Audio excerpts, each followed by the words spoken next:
If you go to Google and you just type Google Cloud Console, then you can do a search and that's going to pop up right here. Just go ahead and go into the Google Cloud Console. So if you don't already have an account, there might be a few steps that you have to go through. Go ahead and complete those steps and then look for something that allows you to start a new project. I've already got several here, so I'm going to come up here to New Project. I'm going to go ahead and name this one the NCA Toolkit YouTube Demo. I'm going to add it to my existing organization. If you're using a standard Gmail account, you may not see this. Go ahead and create that new project. It's going to start to create that project. When it's done, you're going to want to load it up either here or from the selector over here. Looks like it's created and I can go ahead and add it, select project. So now you can see I'm within that new project. Now the first thing that we need to do is to come up here to the menu and navigate to APIs and services, and we're going to go here to enable APIs. From here, we're going to want to enable APIs and services. Here we're going to type Google Cloud Storage. Go ahead and hit enter. So it looks like there's two cloud storage options here. I'm going to go ahead and add them both just to be sure. Go ahead and click on that and click enable. Then I'm going to come back over to the library once again. I'll type cloud storage. We already enabled this one, so I'm going to come down here to the API and then we'll want to enable that as well. Let's come back up to the library once again, and then this time we're going to type cloud run. You'll see a few things pop up here. Go ahead and click enter, and we're going to add the cloud run admin API. Go ahead and click enable. So now that you have that enabled, then you should be able to come back here to the APIs and services, and then you should be able to see the three APIs that we enabled in your new project. Next up, we're going to head up to the menu and we're going to come down to IAM and admin, and then we're going to head over to service accounts. Here we're going to create a new service account. I'm going to go ahead and call this the NCA Toolkit service account with an SA. You can go ahead and create and continue, and then we're going to grant it some special permissions. Here you want to come down and type storage admin, and you'll want to select the storage admin, and then we're going to add another role. Here you're going to add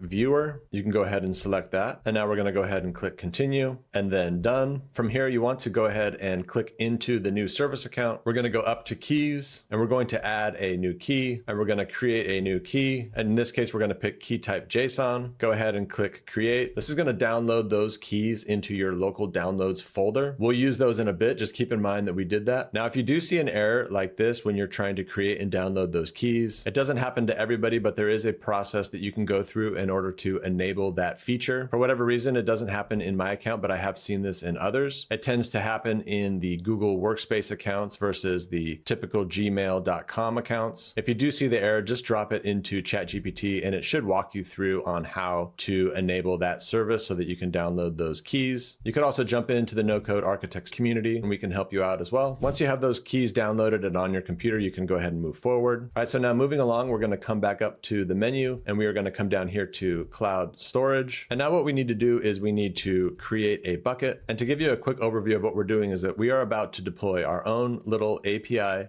server in the Google Cloud. We just created the overall project inside the Google Cloud platform. And right now what we're doing is we're creating a little place to store the files that our API will create, such as all of the videos that have captions. So we're about to create this little bucket here. And then when we're done with that, we will create the API, and then we'll create the make automations that will make calls to the API and download files that the API creates. And then we'll store those inside of our Google Drive account. So I'm going to come back here. I'm going to name my bucket the NCA Toolkit YouTube Demo. You'll want to come up with your own unique name. Go ahead and click continue. You can go ahead and click continue here as well. Go ahead and click continue. I'm going to go ahead and turn this off. We do need to allow public access. I'm going to go ahead and click continue. I'm going to leave all of this as is, and I'm going to go ahead and click create. Now we have our new bucket and it's created. I'm going to go over here to permissions. I'm going to come down here to grant access. I'm going to type all users. I'm going to select that. And then for all users, I'm going to go ahead and select storage object viewer, and then I'm going to go ahead and select that, and then I'm going to save that. It's going to give you a warning that you're about to make your resources public, allow public access, and now you should see this warning here that is letting you know that your bucket is open to the internet. And we do need that because our make automations are going to be interacting with that bucket and downloading files, and make.com does not have access to your Google Cloud project. All right, so once you have that, we're going to head back over to the main menu, and now we're going to head down to Cloud Run. From here, we're going to create a new service, and we are going to use this option here. For the container image, I want you to pull this from the YouTube description below. Just a warning, don't copy this from the video itself. Make sure to take it from the description below. You can go ahead and start to scroll down. So from here, you can go ahead and leave this as a default. It's already going to give you a URL for your new server. We can get that in just a minute. For authentication, we're going to allow unauthenticated invocations. For CPU allocation and pricing, we're going to say CPU is always allocated. For the minimum number of instances, you can leave that at 0. And for ingress control, you can go ahead and leave that as all. Next up, we're going to need to expand this here and fill out a few more details. Next up, you'll want to go here to variables and secrets. We're going to add a variable. First one we're going to add is API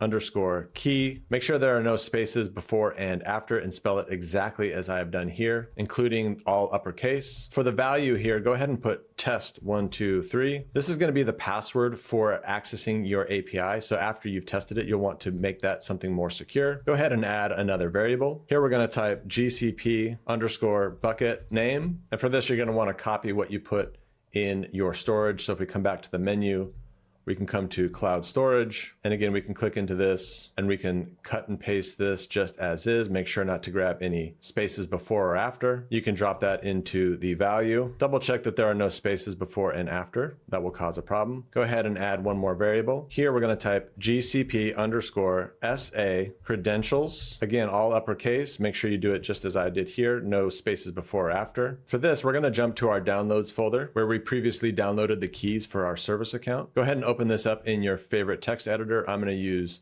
Visual Studio. Then you will take this and you will cut and paste it just as I did, like that. Do not change anything, just simply paste that into this value here. We're going to come back to settings. For memory, I like to put this at 16 gigabytes. It just processes your files a lot faster. For yourself, you do want to double check all of these different settings and look at the various costs that are associated with these different memory sizes, but do keep in mind you will only be charged when you actually make a call to your server. For the 16 gigabyte server, the minimum number of CPUs is 4. I'm going to go ahead and scroll down. Request timeout you can leave at 300. For maximum concurrent requests per instance, you can really start at 1. Under heavy loads, you may want to increase that. For execution environment, I'm going to go ahead and select second generation. Again, long term, you're going to want to investigate all of these different features and what they mean in terms of pricing. For revision and auto scaling, you can leave the minimum at 0. For maximum, you can start with 1. Later on, you can always increase this if you're doing a lot of captioning with your videos. You can leave startup boost on, and then you can go ahead and click create. It's going to take a few seconds to deploy your server, especially the first time. And once you see that green check mark, that means that your new service, your new server has been deployed and you can go ahead and start to use it. Let's go ahead and test to make sure it works. I'm going to use a program called Postman. If you're into automations, this is a great tool for testing your APIs. In this case, we're going to test the auto captions feature in the No-Code Architects Toolkit, and more specifically, the server that you just deployed. Now you can download this application to your computer, or you can also run it in your web browser. There is a link in the description below, which will give you access to these testing endpoints. And we are going to use these two here. We are going to transcribe a video, and we are also going to then caption that video using the transcriptions. And we're going to use a special caption type .ass. Click that link in the description below so you have something like this. When you get access to it, it's going to be read only, so you will need to clone it into your own account. Once you've done that, you can come here to transcribe media. It's going to have sample output here. It's actually going to link to a valid video, one of my videos that you can use as a test. You do need to jump back to the headers here and update the X API key to the API key that you set in your server instance. Remember, if I jump back to Google Cloud, we set up that API key down here, and this is test123.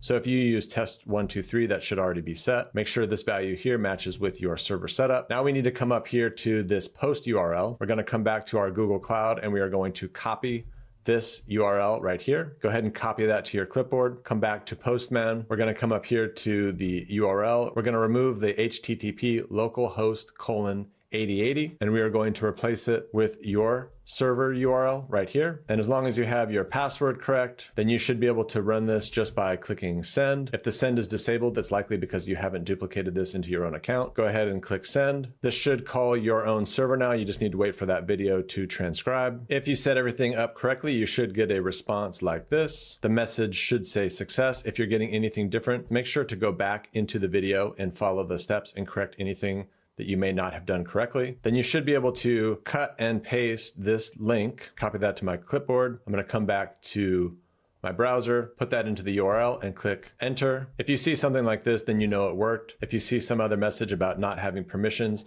then you need to go back into the video and follow the directions in the Google Cloud Storage setup. But if you're seeing this and Postman is coming back with a success, then you're ready to move forward with the make automations.